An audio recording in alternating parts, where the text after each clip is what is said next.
Hello दोस्तों, welcome. इस video में हम क्लास 10th के कोऑर्डिनेट ज्योमेट्री यानी निर्देशांक ज्यामिति का जो चैप्टर है उसका एक बहुत ही इंपॉर्टेंट टॉपिक डिस्कस करेंगे। बहुत सारे मेरे वीडियोस में मेरे स्टूडेंट्स ने मुझसे पूछा कि सर, अगर हमें ये प्रूव करना हो कि ये जो 4 पॉइंट्स दिए हैं ये एक आयत यानी रेक्टेंगल के वर्टिसेस हैं यानी शीर्ष हैं, या फिर ये एक रोम्बस के हैं या एक वर्ग के हैं, किसके शीर्ष हैं, तो इसके लिए कौन कौन सी कंडीशंस होती हैं, कैसे हम पता करें कि ये इसके शीर्ष हैं। इसी तरह से हमारे पास 3 पॉइंट्स जब दिए होते हैं और ये पूछा जाता है कि प्रूव कीजिए कि ये जो पॉइंट्स हैं एक समकोण त्रिभुज के शीर्ष हैं, या फिर आपके पास ये पूछा जा सकता है कि समबाहु समद्विबाहु त्रिभुज या अधिक कोण त्रिभुज न्यून कोण त्रिभुज, इस तरह से कि ये इसके शीर्ष हैं, ये प्रूव करें। तो ये इस वीडियो में मैं आपको बताऊंगा। देखो, इस वीडियो में मैं आपको ऐसा नहीं कि अलग अलग क्वेश्चंस कराऊंगा कि ये पॉइंट्स दिए हैं और ये डिस्टेंस निकाल के, नहीं। इस वीडियो को बनाने का मेरा पर्पज़ ये है कि मैं आपको कंडीशंस बताऊं कि अगर आपके पास 4 पॉइंट दिए हों और आपको ये शो करना हो कि ये एक समांतर चतुर्भुज है, तो कैसे शो करें, यानी समांतर चतुर्भुज की क्या कंडीशन होती है ये आपको पता चले। एक आयत की क्या कंडीशंस होती हैं कि जो कंडीशंस निकालने के बाद, यानी उन कंडीशंस को फुलफिल करने के बाद आप ये बता सकें कि हाँ, ये जो पॉइंट्स हैं एक रेक्टेंगल के वर्टिसेज या एक आयत के शीर्ष हैं। तो आई होप आपको मेरे वीडियो बनाने का उद्देश्य समझ आ गया होगा। अब यहाँ पे मैं 1 बाय 1 इनको लेके चलूँगा, यानी सबसे पहले समांतर चतुर्भुज, फिर रेक्टेंगल यानी आयत, फिर समचतुर्भुज, फिर वर्ग, और इसके बाद ट्राइंगल्स पे मैं आऊँगा। तो शुरू करते हैं।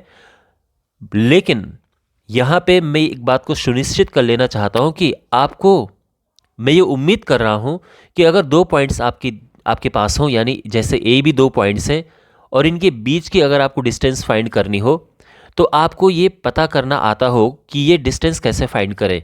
तो यहाँ पे जो डिस्टेंस फॉर्मूला यानी दूरी सूत्र है वो हम अप्लाई करते हैं। जैसे ये x1 y1 है, x2 y2 है, तो यहाँ पे ए और बी के बीच की जो डिस्टेंस है वो हम कैसे पता करते हैं? ऑफ कोर्स इस फॉर्मूले से पता करते हैं। और जैसे कि मैंने कहा कि मैं उम्मीद करता हूं कि आपको पता होगा कि 2 पॉइंट के बीच की डिस्टेंस को कैसे फाइंड करते हैं। तो अब मैं 1 बाय 1 इनको लेके चलता हूं। तो सबसे पहले शुरू करते हैं समांतर चतुर्भुज से। देखो, समांतर चतुर्भुज जो हमारे पास होता है, इसकी कंडीशन होती है कि इसके आमने सामने की जो साइड्स होती हैं, ऑपोजिट साइड्स, ये इक्वल होती हैं, जिसको कि सम्मुख भुजाएं कहते हैं। तो इसके आमने सामने की जो भुजाएं होती हैं यानी साइड्स, ये इक्वल होती हैं। तो अगर आपके पास 4 पॉइंट्स दिए हैं, आपने क्या करना है? ए और बी के बीच की डिस्टेंस फाइंड करनी है, और आपने डिस्टेंस तो सभी फाइंड करनी है। ए बी फाइंड करना है, बी सी फाइंड करना है, सी डी फाइंड करना है, ए डी फाइंड करना है।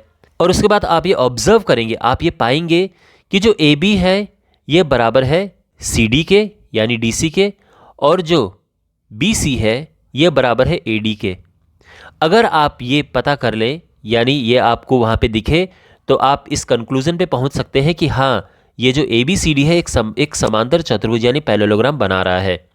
तो पैरेललोग्राम की ये कंडीशन है, यहाँ पे आपको ये फाइंड आउट करना है। बात समझ आ गई?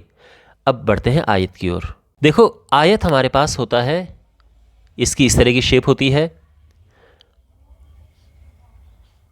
और आयत की कंडीशन ये है कि इसमें आमने सामने की जो भुजाएं होती हैं यानी ऑपोजिट जो इसकी साइड्स होती हैं ये इक्वल होती हैं।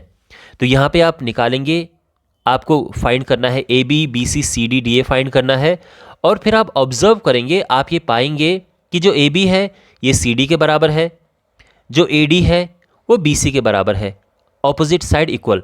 तो अब आप ये कहोगे कि सर, ये तो हमने इसमें भी किया था, समांतर चतुर्भुज में भी किया था, तो ये तो हम समांतर चतुर्भुज प्रूव कर देंगे। बिल्कुल सही बात है, आयत भी एक तरह का समांतर चतुर्भुज है। लेकिन आयत और समांतर चतुर्भुज में एक डिफरेंस है, वो ये है कि आयत के जो डायगोनल्स होते हैं ये इक्वल होती हैं। तो यहां पे जो विकर्ण है इसके, तो हम ए सी विकर्ण ज्ञात करेंगे और ये बी डी विकर्ण ज्ञात करेंगे, और ये भी इक्वल होंगे। तो आयत में एक चीज एक्स्ट्रा आ जाती है समांतर चतुर्भुज से, और वो ये है कि आयत के विकर्ण बराबर होते हैं। तो आपको ये इसमें एक्स्ट्रा प्रूफ करना है, A C is equal to B D. आपको बात समझ आ गई? अब बढ़ते हैं समचतुर्भुज यानी रोम्बस की ओर। रोम्बस की क्या कंडीशन है? रोम्बस जो है एक ऐसा फिगर हम होता है जिसकी चारों साइड इक्वल होती हैं। अगर किसी की चारों साइड इक्वल हैं तो वो एक रोम्बस है। तो यहां पे आपने ए बी, फिर बी सी, सी डी और डी ए लिखो या ए डी लिखो, बात एक ही है।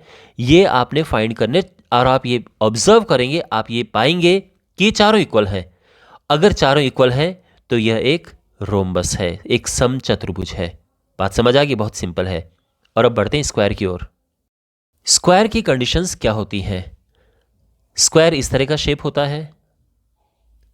अगर हमें स्क्वायर प्रूफ करना है तो हम क्या करते हैं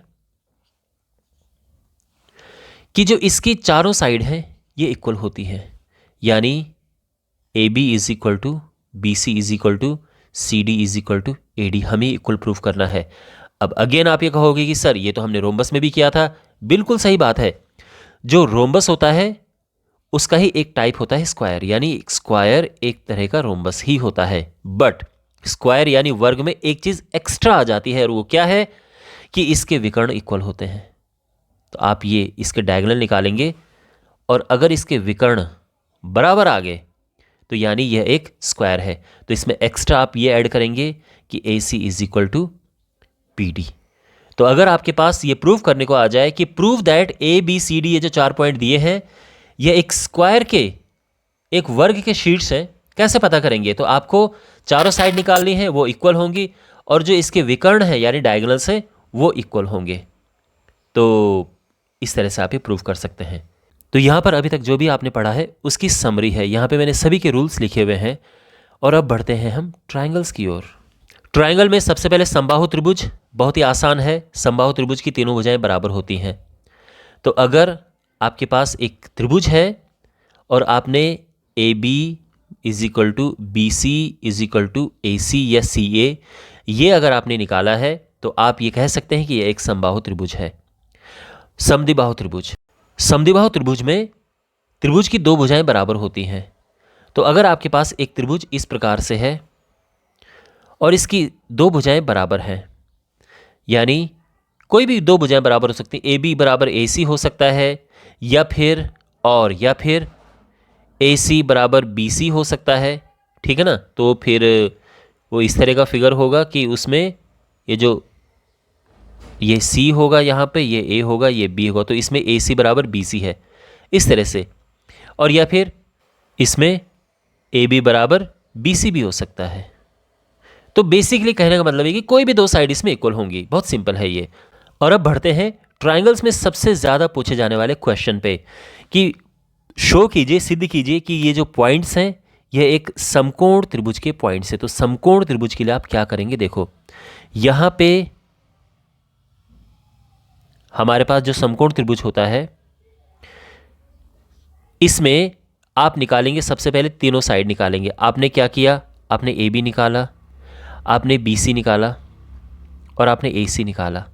इसके बाद आप यहां पर नोटिस करेंगे, ये नोटिस करेंगे कि दो साइड का स्क्वायर का टोटल योग जो है वो तीसरी साइड के स्क्वायर के इक्वल हो रहा है।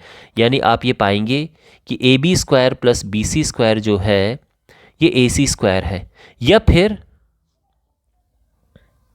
A B square plus A C square is equal to B C square, या फिर B C square plus A C square is equal to A B square.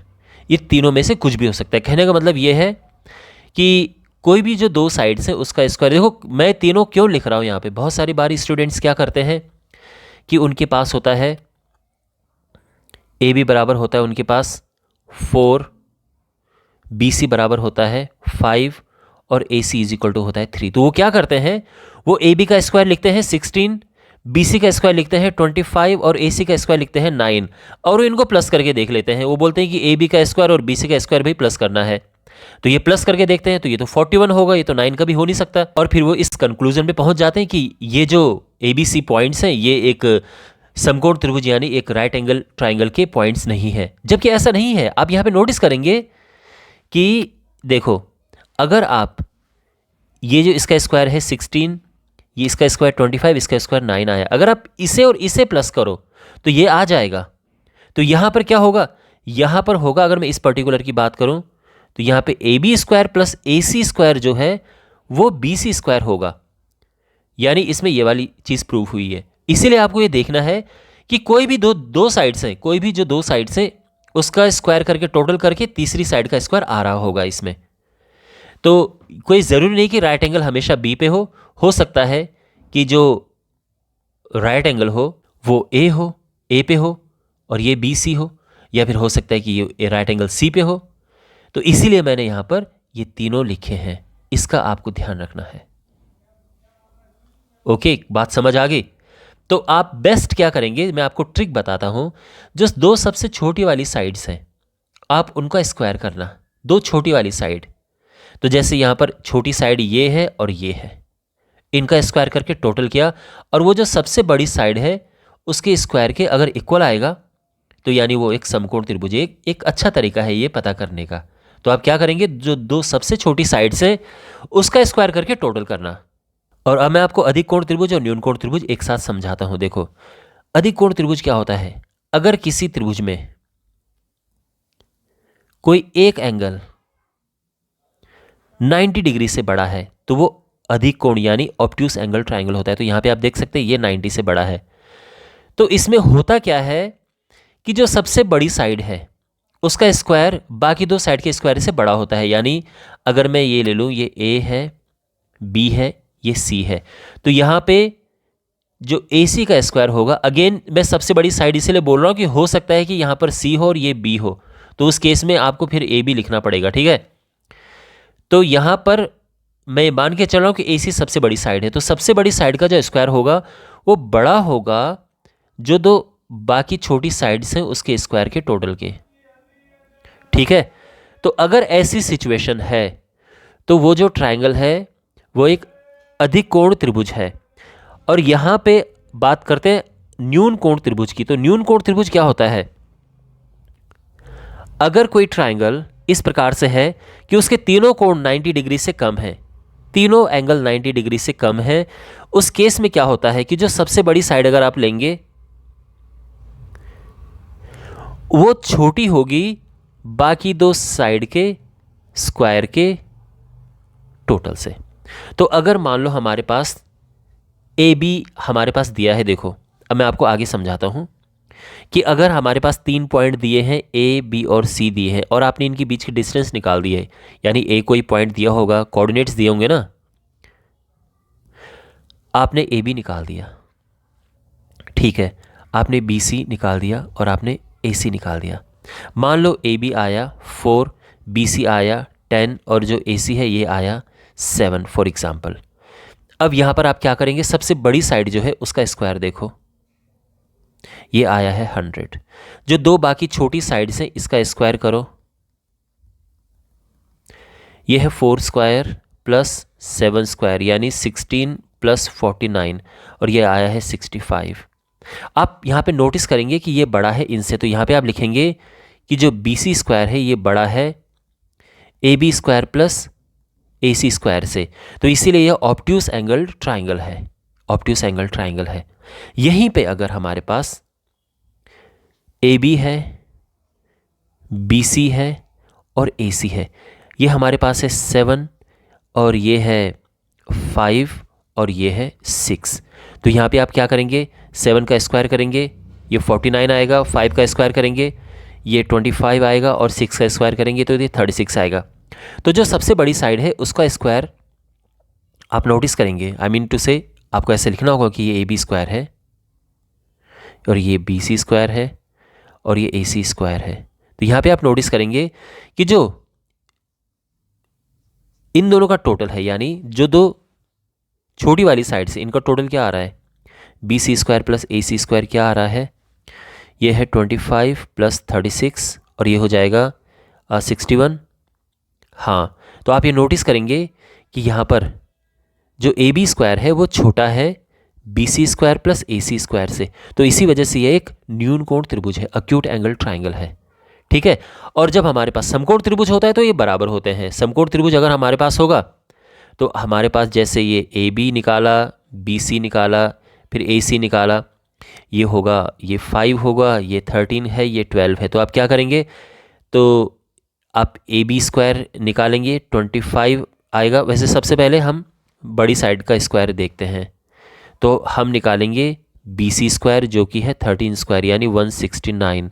फिर हम देखेंगे जो दो छोटी वाली साइड है उनके स्क्वायर का टोटल क्या आ रहा है, AB square plus AC square, 5 square plus 12 square, 25 plus 144 और ये आ रहा है 169। तो यहाँ पे आप नोटिस करेंगे कि जो BC स्क्वायर है वो इक्वल है AB square plus AC square के।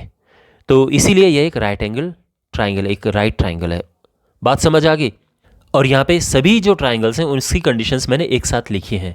तो ये पूरी समरी है, आप इसको नोट कर सकते हैं। और इसी के साथ ये वीडियो समाप्त होता है। मैं उम्मीद करता हूँ कि ये वीडियो आपको यूज़फुल लगा होगा।